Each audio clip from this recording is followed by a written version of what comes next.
Hi, it's Gadget. This is 13, like I said, and everything. It seems like you're like, wait a minute, she's doing them all in one day? I'm like, damn right. Because if I don't get this out now, I don't know what I'm going to do. And I said that throughout my whole things. I said, like I said, I'm a child manic depressive mother, Vietnam vet father who's very disciplinarian, sister, and everything. Right? It's just one of those where if you didn't grow up this way, ask me. I'll explain it to you. Because you don't want to grow up this way. So I said this one would be about now. Okay? You know what's going on now in my life? I'm back in school, like I said. Like I said, I wasn't my only school.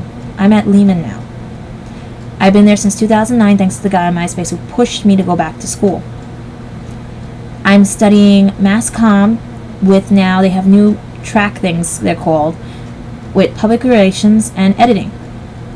I have a wonderful bunch of teachers that don't belittle you the way my teachers used to.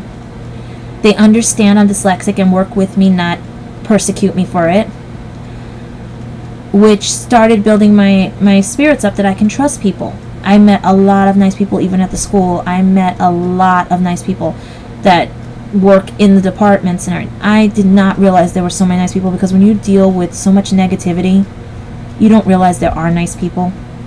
And if it wasn't for this one on MySpace pushing me, I don't know where I would be today. Because, think about it, 2009. It's now 2012. I have 69 credits now. I technically should have 72. I have to talk to my advisor. But I need 120 to graduate. It's going to take me a while, but I'm going to do it. I will live on the streets if I have to, because no one is taking my education away from me again. I have a 3.8 because I got a couple of A-minuses average with this school. I have never had a 3.8 because of all the stress and problems I had.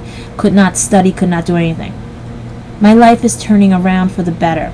Yeah, I mean, I have to work a little harder and everything, but it's turning around. But, like I said, 2011 was not a good year. Computers crashing, people dropping me like flies. Like, my social life, meaning love life, was not doing well. How can it? I never learned what love was. But I did learn a little bit to learn that I should start trusting people and everything. But they still stabbed me in the back. Like I said, come to find, I met this guy and trusted him right away, and that was my biggest mistake, people said, but I don't know. There was just something about him. But he only wanted this thing called friends with benefits. I wanted to date, which technically friends with benefits is the original dating, where you date somebody and you can still have your fun and everything. You just are dating. You see other people, which we agreed. We would see other people at the same time we're seeing each other. We would just tell each other. And basically, it didn't go so well. So I walked away. He calls me 2 weeks later on my niece's birthday. I decided I'd call later. I didn't tell him this part because I'm now going to admit to you people what's going on. And if he takes this the wrong way, oh well. I was afraid to call him because I never give people second chances because they always hurt me. I know, because this is where it comes about the Wiccan with me. I'm an empath and everything. I know when people are lying to me. I just give people enough rope to hang themselves, because if you try to tell somebody that they're lying to them, they're still going to yell at you, they're still going to whatever. So I just let them hang themselves. Alright? Been around enough double talking and everything to know when people are playing me and stuff. I'm just learning new games now because I didn't know that people can actually stab you in the back through friends and everything. Right? So, this guy calls me. This is when the problem started with me and my sister, which I'm not going to mention what it is because she can lose her job too. Let's just say we're not talking. He came over, started to put my heart back together. He actually came for my birthday. He would call me. I wasn't calling him because, you know what? I'm not a clingy girl. Yeah, I was interested in him.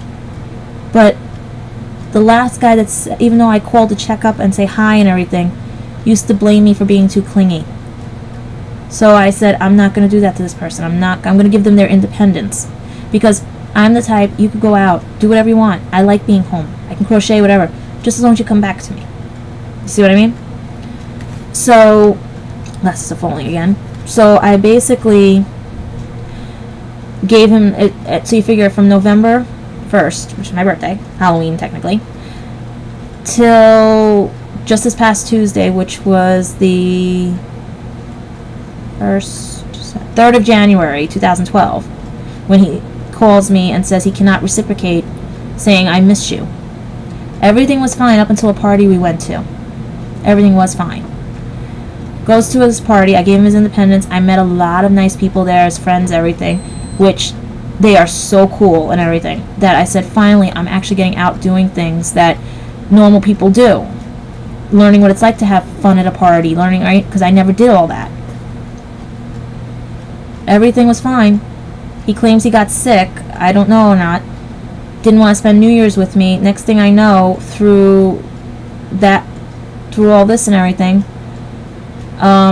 he sounded fine on New Year's when I called him, but I called him in a lie, actually. And it hurts because he wasn't the person I thought he was. Because he was getting distant from the party and everything. That was on December 23rd. So from then until New Year's, he was getting very distant. I mean, he did sound sick and everything and stuff. I don't begrudge him that if he was sick. But as somebody who's interested in him and is sort of dating him, right? Because we were friends first. Our friendship was there, right? And it was really only friends. We were just trying the other stuff out, right? He didn't want me around. He said, don't bother coming over. You'll get sick and everything. Meanwhile, I was there when he was sick before, and he didn't mind me being there. Okay? And I'm watching the clock, and it's like every time I want to get into these stories, it literally like is driving me nuts because I want to finish these, and I can't because the timing and everything. And I don't want to keep doing these because this will be now in 14, and you won't understand what I'm saying, but I'm going to have to. So this is going to be in episode 14 when I finish what I'm saying about New Year's and everything and stuff. Alright? So here comes 14 by the 13.